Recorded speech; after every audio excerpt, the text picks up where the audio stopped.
Inshuti bavandimwe turi kumwe muri uyu mwanya aho muri twongeye kubaramutsa mu ndamutso y'umwami Uwiteka abahire. Ngewe tugiye kuganirira hamwe muri iki kiganiro. Ndi mwene so Ntakirutimana Emmanuel, umugorozi ukora umurimo w'ivugurura n'ubugorozi. Tukaba rero tugiye kungurana ubwenge. Tugiye kungurana ubwenge mu nsanganyamatsiko itubwira kwirinda muri byose. Ariko cyane cyane uyu munsi turavuga ku buzima bwo mu mazi. Ingendo zo mu mazi, ubuzima bwo mu mazi, imirimo ikorwa mu mazi nicyo turi buvugeho. Mbere yuko tugira ubwenge twungurana muri iki kiganiro, reka aho muri dusenga Imana. Ugize neza Muremyi wacu, weho watanze ubwenge abantu bakabaho muri gahunda bakora icyiza mu gihe cyiza no mu buryo bwiza. Warakoze, habwa icyubahiro. Tugiye kuganira uko twakwirinda, kuko ni byiza kuruta kwivuza, kuko bidukingira amaganya, biturinda umubabaro uterwa n'ibyago n'impanuka biba ku batirinda. Ngaho bana natwe muri uyu mwanya nawo tubisabye mu izina rya Yesu, amen. Mureke twungurana ubwenge muri iyi nsanganyamatsiko yacu ivuze ngo kwirinda muri byose. Aya ni amagambo aba muri Bibiliya, mu rwandiko rwa mbere rw'Abakorinto, igice ni icya 9, umurongo wa 25. Umuntu wese urushanwa yirinda muri byose. Nge ni iryo jambo ryonyine nshaka. Uyu murongo uvuze byinshi, uvuze bigari, uvuze bifite icyerekezo gitandukanye, ariko nshaka iri rivuze ngo yirinda muri byose. Uyu murongo Paulo yarawifashishije, ariko reka natwe tuwukoreshe tuvuga ubuzima bwo mu mazi. Bana b'Imana, muri iyi minsi yacu ubuzima tubayeho budusaba kujya gupagasa, budusaba ingendo zinyarutsa, zimwe zahuranya mu mazi tunyuze mu mato manini n'amatoya. Haba ubwo tugiye no mu nyanja koga, bamwe bajyayo bagiye koga ngo bivure indwara runaka. Hari impamvu nyinshi zituma mwene muntu aba anyura mu mazi. Rero wakibaza utese ibi kandi byo bije bite, bifitiye kamaro kimwene muntu? Ariko reka mbabwire, twifashishije iyi mirongo ya Bibiliya, Abakorinto ba mbere 6:19, haranditse ngo ntimuri abanyu ngo mwigenge. Niba tutari abacu ngo twigenge, tukaba dutegetswe ko imibiri yacu ihimbaza Imana. Ibi tukabitegekwa mu kurya, tukabitegekwa mu kwambara, tukabitegekwa mu mirire. Ukaba uriye nabi, wambaye nabi, unyoye nabi, ukangiriza umubiri, wazabiryozwa n'uwakuremye. Nkanswe kujya mu mazi mu ngendo utirinze, ku buryo ushobora kugira impanuka ari weho wabigizemo uruhare. Ibyo wazabiryozwa biruseho. Ntabwo turi abo gupfa. Urupfu ruzaza, urupfu ruriho. Ndetse abacamigani bo baravuze ngo, abaswahili nibo babivuze ngo kifo hakihitaji nyenzo. Yenda tugenekereje twavuga ngo urupfu ntirujya rubura igikoresho, ku buryo rwataha ruvuze ruti ndamunaniwe ndatashye nabuze icyo nkoresha. Oya, n'umunanyerera mu burira agapfa. Ibyica abantu byo birahari. Ariko nubwo bimeze bityo, ijambo ry'Imana ridutegeka kwirinda. Ntabwo turi abo gupfa. Ibi kandi muzabisoma kutsemba urusengero Imana izamutsemba. Ni Abakorinto ba mbere 3:16. Ibyo bivugwa mu mirire, mu minywere, ukiyangiriza. Ntabwo rero byasiga abantu, muzajya mubibona cyane cyane bano bana batoya, abenshi muri bo bataramenya ubuzima icyo ari cyo, cyangwa se abantu bakunda kwiyuhiza urumogi.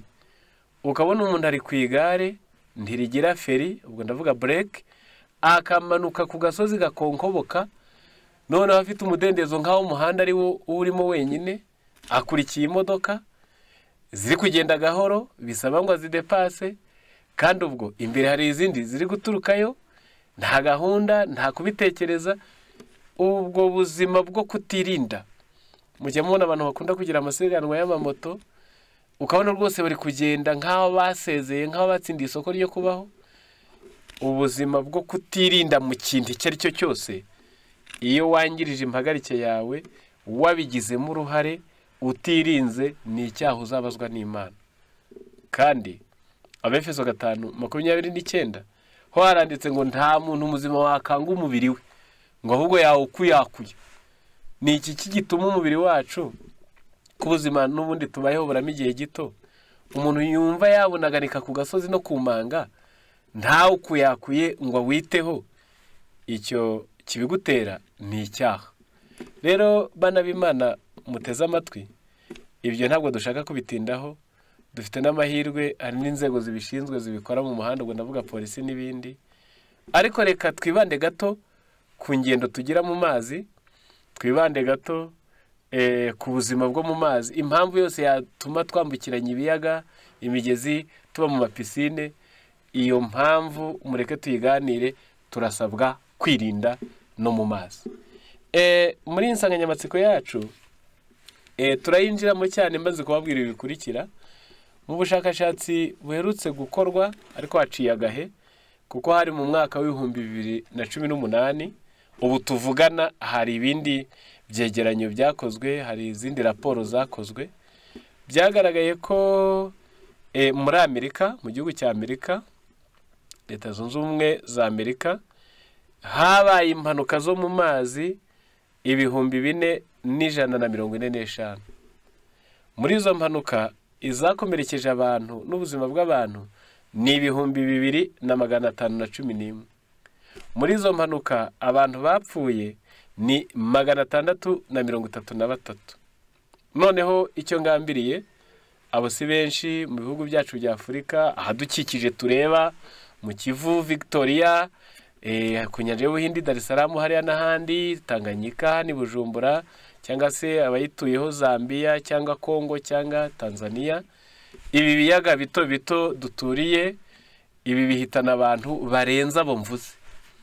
Noneho katugendere ku iki cyegeranyo cyo muri Amerika, nuko 80% bapfiriye muri iyi mpanuka izi zabaye muri Amerika ntabwo bari bambaye jacket, iyo bita life jacket, cyangwa se gilet de sauvetage niko bayita mu Gifaransa.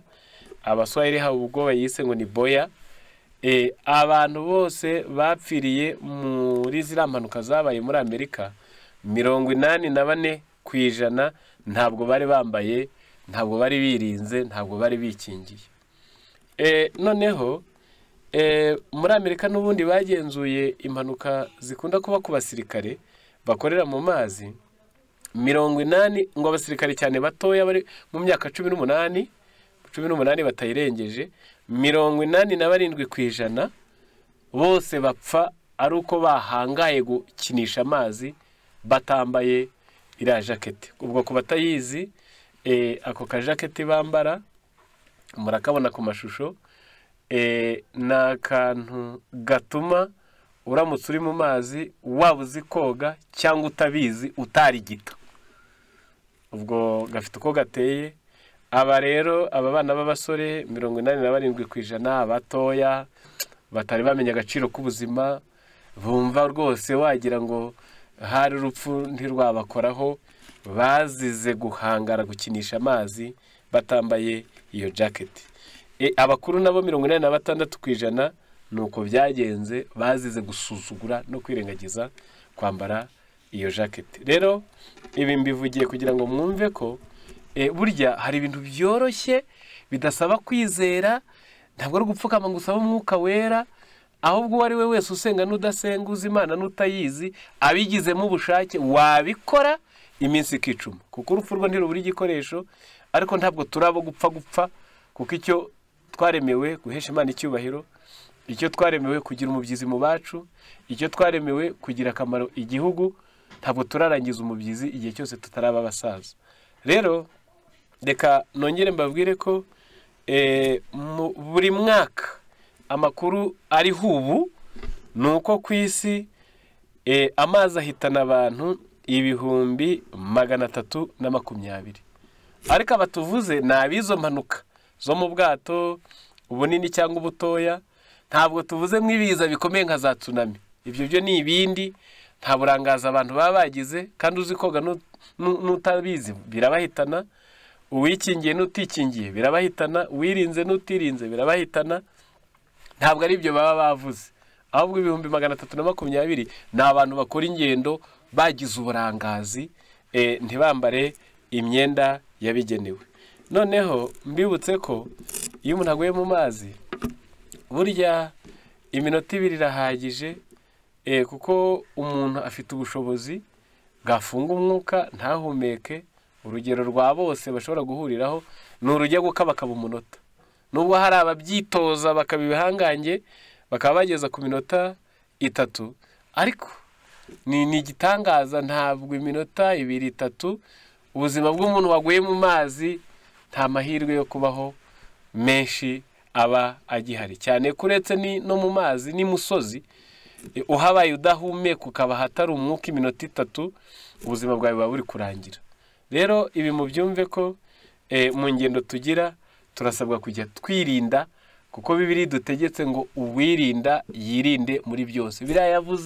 Bibiliya yavuze ibyo tuzi n'ibyo tumenyereye nk'abasenga nk'abakirisito, ariko hari n'ibindi ujye no kuvuga ngo urabyirinda. Hari ibintu ugomba kwirinda bitavuzwe. Muri byose ni byinshi, reka uyu munsi dutinde ku mazi. Rero nk'uko mubibona ku ishusho, iyo jire cyangwa se iyo bita jire de sauvetage cyangwa se life jacket cyangwa se boya, ako kantu ni akambaro umuntu yambara noneho yaba ari mu mazi, habaye impanuka ubwato buri gisewa akaba agize amahirwe arerembye hejuru, habaye impanuka aguye mu mazi, impamvu yose yatuma ugwa mu mazi, dore ukambaye icyo kamumarira. Cya mbere ni uko uyambaye ntabwo ari gita. Uwambaye iyo jire, uwambaye iyo jacket ntabwo ari gita mu mazi, ahubwo ifite ubushobozi kuko ibiri mu mwuka butuma areremba hejuru. Kandi ntabwo bisaba ngo bari nini, icyatuma ureremba hejuru ukaguma hejuru y'amazi ntabwo bisaba ngo abe ari ikintu kinini cyane. Weho unyumva ukora ingendo zo mu mazi uhereye none ndaguhendahenda, ntabo gupfusha dufite, ibyago isiri kuduteza birahagije, ntambara mwumva n'ibindi biza. Ereka natwe dupfubapfubye nibura ibi byahitanye abagenda bibi byo, ariko dutangire twirinde iminsi 10. Icya kabiri, bigufasha kuruhuka. Buri kantu ndajya ngasobanura ku bazi iby'amazi, nanjye mbiziho. Iyo uri koga mu mazi ni umurimo nk'iyindi, uroga hakaba ubwo unaniwe. Iyo utambaye iyo jire biba bigusaba ngo ukomeze woge, kuko uraruhuka ugeze imusozi. Iyo rero uyambaye ushatse watuza, kuko ntiwenda kurigita. Uko uryamye ku mazi, uyu munwa wo hejuru aha izuru, agatwe kaba kari hejuru, uri guhumeka nta kibazo ufite, utanyerera utarigita ngo ujye hasi. Ubwo rero uyambaye unarushye uri koga, habaye impanuka ikabera hagati mu mazi, yenda urugendo ari rurerure, kubazi koga yakoga, yerekera imusozi yagize amahirwe akaba ari kubona ikirari cyaho, ukoga bisanzwe, aho uragera urushye ukaruhuka, kuko wambaye iyo jire. Ubwo rero ifite akamaro, namwe murumva ko ntiwarigita. Ikindi kandi utangiye n'urugendo rwo koga waruhuka. Icya gatatu, biramutse bibaye ngombwa ukitimbura mu mazi, byashoboka rwose uyambaye uturutse kure bitewe na presiyo, ushobora kugwa mu mazi ugasa n'uwibiyemo, ariko ako kanya uhita uzamuka. Ubwo rero ku bagenda mu bwato hari ukuntu bwabamena nawe ukidumburamo nubwo waba uyambaye, ariko ako kanya uhita uzamuka. Ubwo rero kuba igufasha kudatinda hasi ngo wa mwanya umuntu amarayo ubuzima bwe bukaba burangiye, ni nziza, yagufasha kuzamuka vuba. Reka ibi tubivuge, mwebwe mukora ingendo zo mu mazi, nubwo waba utazi koga, wewe unyumva banza wikuremo ubwoba. igihe cyose ubwato bwakuroha bukakwibiza mu mazi, wikuyemo ubwoba uyambaye, mu bwenge bwawe bimenye ko utari butindeyo. Gerageza gufunga umwuka, ufunge, we kwasama ngo umire amazi, we gushaka kuvuga kandi aho bavugira wageze aho batavugira, ahubwo tuza ufunga umwuka, mu kanya gatoya uribona ugeze hejuru. Nta rundi ruhare ubigezemo nubwo waba utazi koga. None ugeze hejuru, agatwe kageze hejuru, uhumeke. N'abarazana ubutabazi barasanga ukiriho. Iyi jire rero ni nziza, igituma niyo widimbuyemo bitajya bishoboka ko utindayo kuko uba ugarukiye hafi kubera ko wari uyambaye. Ikiza cyayo cya kane ni uko utazi koga nawe ashiritse ubwoba, nari maze kubivuga, imufasha kuba hejuru. Ubwo hejuru urahaguma. Abazi koga bo baba batangiye koga, niba yenda bari begereje imusozi berekerayo, ariko iyo utazi koga kuko uba utazi uko babigenza, nyine ugumuko ariko ukaba hejuru, ku buryo abarazana ubutabazi nawe baragusanga hejuru. Ubwo rero iyo jiro murumva ko ari ingirakamaro. Ku kintu cya gatanu ni uko iyo yambaye, umuyaga ukujyana biworoheye, uri muzima, ukagera ku nkombe. Ni ukuvuga ngo iyo umuyaga ukunda guteza impanuka ubuhuha, amazi ibyo ari byo byose ijya miraba mubona, uko umuraba wikaraga, uzaturiza imusozi, umuraba uhagarara ugeze imusozi. Kujya yikaraga rero uko aya mazi ahurura ahinda, niko abagusunika gucuma kujyana. Ni nayo mpamvu mujya mubona abantu benshi barohamye, niyo bamaze no gupfa bapfuye, mujya mubona ko abenshi mujya mubasanga iyo hirya imusozi, ukabona ku nkombe, yenda ntiyo umukeri iyo yajyaga cyangwa aho bamuzi, ariko amaherezo umuyaga uzakujyana iyo ku nkombe. Iyo rero wambaye iyo jire, umuyaga uragusunika ukazakujyana ku nkombe. Kuba rero agatwe kawe kari hejuru uri guhumeka, ubu uzagera ku nkombe uri muzima, cyangwa se aho ubutabazi burazira bukagusanga nawe uri mu rugendo rwerekera iyo ku nkombe.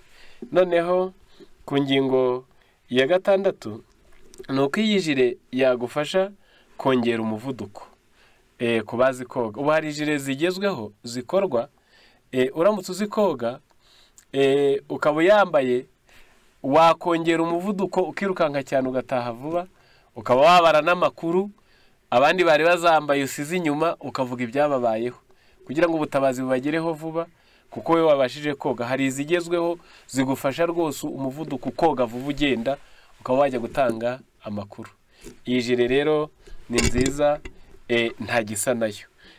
Ndavuga ikindi, bitewe n'uko uyambaye aguma kuba hejuru, nta kibabwiye, biroroha kuvuza induru, biroroha gutabaza werekeza umunwa imusozi. Ku bazi ibyo mu mazi, iyo uyambaye ukaba uri hejuru, warohamye, ntabwo ukomeza guceceka, ugerageza kujya urahamagara. Haba ubwo wumvise ubwato buri gutambuka, haba ubwo ubonye ubwato butambuka, haba ubwo abari mu bwato bumva iryo jwi bagashakisha iyo riri kuvugira, nabo bakaza kugutabara. Ubwo rero kuba hejuru wambaye iyo jire bituma wavuga iryo jwi ukarihamagaza cyane, abantu bakaba baza kugutabara. Noneho iyi jire kuba yizi itera umutuzo n'amahoro mu mutima. Ntawe ugira imitima buriya, nubwo twoga mu mazi rimwe na rimwe tutayambaye, ariko karanyaruka. Haba n'ibintu mu mazi twita ngo ni imbwa, waba uri koga ukumva amaguru aragagaye, ibintu biragufashe by'ibinya. Hari n'abo bijya bifata bicaye, ubwo nimbivuga bamwe baranyumva, ukumva ibintu akaguru karagagaye karakuriye cyane. Hari abo bifata bicaye, hari abo bifata baryamye. Iyo turi koga mu mazi hari igihe bijya bigufasha. Uri koga nta jire wambaye, uragagara ugahita wimanukira, kandi biraryana cyane, babyita imbwa, niryo zina nzi. Ariko rero iyo wambaye jire, kuba bizi bigutera umutuzo n'amahoro mu bwenge, ukaba uzi ko ntacyo uri bube kuko utararigita. Mbese iyo ushiritse ubwoba cyane ko mu bituma amazi yica abantu, nubwo yica akaba ari n'amabi, ariko n'iyi migezi mito nubwo yabikugeze mu maguru cyangwa se kugeze muno, ubwoba cyane bujya butuma umuntu ubwe yimanura akinywesha, ubwoba butuma umuntu we yiserereza akazungera akikubita mu mazi. Iyo ushiritse ubwoba rero amazi mushobora guhangana, ariko cyane cyane reka twivugire hano ko iyi jire igitera umuntu umutuzo, akaba hejuru y'amazi atekanye, ibifunze ntibiravamo, azi ko amaherezo arataha imusozi. Noneho ku ngingo ya nyuma, hari ijire zikoranywe ibara ribengerana cyane, nka kujya mujya mubona hari imyenda imwe ibengerana cyane cyane nk'iya polisi, kujya ubona imodoka irasaho ukabona uri kubona uwo mwenda cyane. Hari n'andi makote mubona mu masoko ameze ko umucyo warasaho ukabona irakengerana cyane. N'iyi jire nayo hari izikoranywe ubwo buhanga, zikaba zifite amabara abonerana cyane, ku buryo niyo utatabaje cyangwa ijwi ryawe ryananiwe wasaraye se, hari abagenzi bandi bashobora kuba bari mu bwato hirya no hino, bareba ko kantu gakengerana bakaba bakubona kugutabara, cyangwa se kwerekera iyo uri unatabaje, bakaba bari kwerekera aho bareba. Ngibi ibyiza by'iyi jire. Rero reka nibutse abanyumva mwese mwumva ururimi rw'ikinyarwanda, si iby'ubwenge kwinjira mu mazi utikingiye. Nsubiremo umurongo wa Bibiliya, uwirinda yirinda muri byose. Turacyafite abana bato bo kuregwa, turacyafite ikivi mu ivugabutumwa tugomba gukora, turacyafite imiryango ikenye tugomba kugaburira, turacyafite igihugu tugomba gukorera, turacyafite imishinga twatanitse tugomba kurangiza, kandi gukora ibitari icyaha si icyaha. Ntabwo turabo gupfa. Inzara turayirinda tugahinga kare, ibyorezo turabyirinda tugafata inkingo. Ni igiki gituma ubwato bwica abantu 200, ejo bukica 300, ejo bukica 100, ejo bukica 200, ukongera nawe ukabwurira utabanje gutekereza ngo uvuge ngo nakora iki, ngo impanuka nibibaye nibura niba napfa hapfe bake kuko habayeho ubwirinzi. Nta kindi mwe mu nyumva ndabahenda mubigire impamba y'urugendo, ujye wambara jire igihe cyose ugiye kwinjira mu mazi. Noneho wambwira uti iyi wacu turabakene, iyo nta naho bazicururiza, nta nubwo ndanayibonaho, ariko abanyumva babonye iyo jire ku mashusho, si icyo gusa twakoresha, n'iby'abakene birahari. Ndabaha nk'urugero, mwe mu nyitegereza murabona aka kajerekani mfashe gato cyane, k'amacupa 7 niko bakita. Iyo aka kajerekani ugafite, warangiza ukagapfundikira neza ku buryo katari bupfunduka, ukagapfundikira rwose kagakomera cyane ntigapfunduke, ukabona umuhanga uzi koga nuko ngafashe wakubararaho ukoga rwose bitakugoye ukambukiranya. Ariko ibi ntiwabyizera, ushobora kuba uri mu mazi yenda ukananirwa ukarekura kakagucika n'imiserero no guta umutwe, ntibishoboke. Cyangwa se ubwato bwaba bukumenye wari ugafasha uku kakagenda ukwako nawe ukagenda ukwawe, ntikabe kakigutabaye, ukagera iyo hasi kure ntuzamukeyo vuba. Ubwo rero bijya biba byiza kuba bimenyereye. Ndibuka turi abana niko kambere katwigishaga koga, uragafata gutya ngafashe murakareba, warangiza ugafata n'umugozi ukawuseseka mu munwa wako, washaka umugozi munini rwose nka kamasine muremure, warangiza ukureba ukagafungira mu mugongo ugafunga, noneho wewe ukabaho kari mu mugongo ufunze wiziritse cyane. Ubwo kuguye mu mazi kakuri hejuru mu mugongo ni kimwe na yajiri, kandi aka ni kanini, nubwo kaba ari gato kuraka ntabwo warigita. Imwe nini yo nakarusho yo wayigendaho rwose, hari abayigendaho ariko bazi koga. Ariko muri byose kugira ngo byizere, nukuba wayinyujijemo umugozi hano mu kanwa kayo, warangiza ukayifungira mu mugongo, ikabiri mu mugongo. Reka mvuge ngo ujye wicara mu bwato n'aka kajerekani kari mu mugongo, wamaze kugafungirayo kari mu mugongo, wifunze wiziritse, ubwo witeguye. Ubwo impanuka yose yaba ukiroha mu mazi akakakuri mu mugongo, ntabwo warigita habe n'akangana urwara. Rero cye tugize ibyago kagapfunduka, byo biba birangiye. Ubwo rero wagafunga neza, warangiza ukakizirika. Ni ukuri aka nako ntabwo gahenda. Hari n'aho bagatora abacuruzi bakamazemo amavuta cyangwa ibindi bakakajugunya.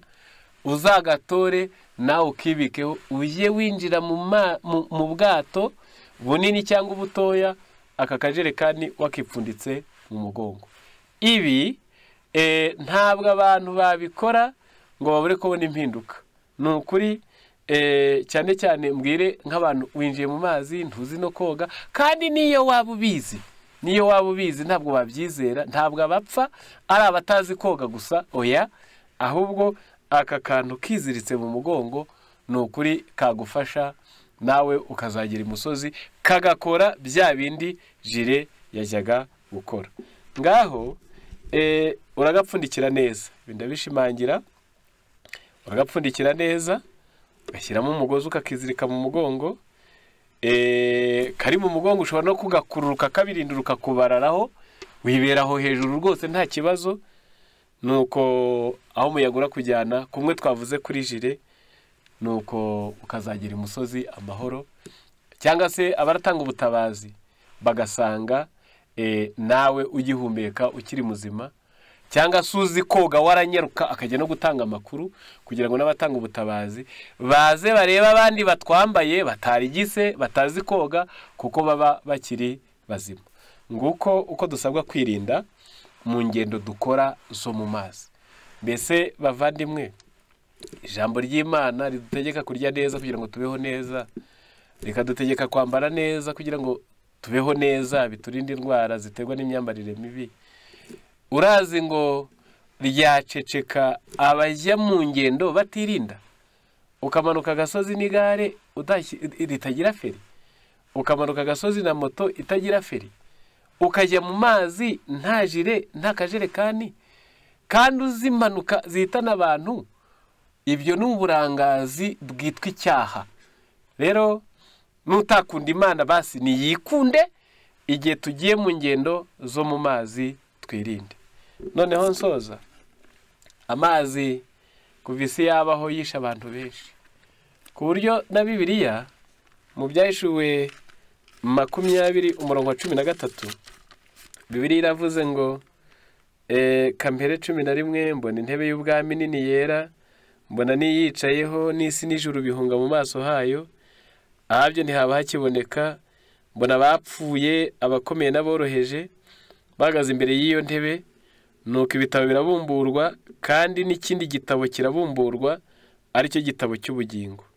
Abapfuye bacirwa imanza z'ibyanditswe muri ibyo bitabo zikwiriye ibyo bakoze. 13 Inyanja igarura abapfuye bo muri yo. N'iri jambo nashakaga. Inyanja irabitse, bitse abantu benshi, abuzi n'abutazi, ababayeho mu binyajana byatubanjirije tutazi n'iterambere ritaraza. Inyanja, imigezi, ibiyaga bibitse abantu benshi. Hari humure ko abacu bapfuye bizeye bazazuka, kuko inyanja izabagarura. Ariko nta mpamvu yo gukomeza kubika mu nyanja ngo abantu bapfe igihe kitageze.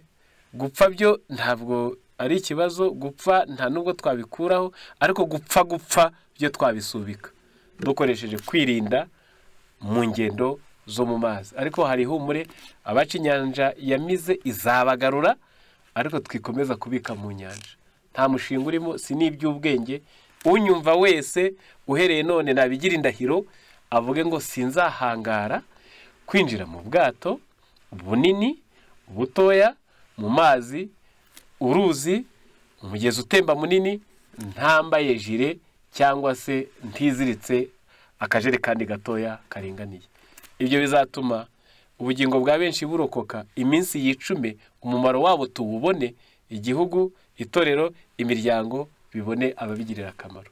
Ngaho Imana nibafashe, mumfashe nge namwe twirinde muri byose, harimo no mu ngendo zo mu mazi. Ndabibifurije mu izina rya Yesu. Reka dusenge. urakoze kuko ari weho nyir'ubwenge bwose. Turagushimiye, izina ryawe nirihabwe icyubahiro. Abumvise iri jambo turabasabiye ngo barinde ubunenganenzi kuko nibo babihomberamo. Abo buri wese agira ubwirinzi igihe agiye mu ngendo zo mu mazi cyane cyane, nuko iminsi niyicuma turamye tukagira akamaro mu miryango no mu gihugu no mu itorero, tuzashime urukundo rwawe. Tubisabye mu izina rya Yesu, amen.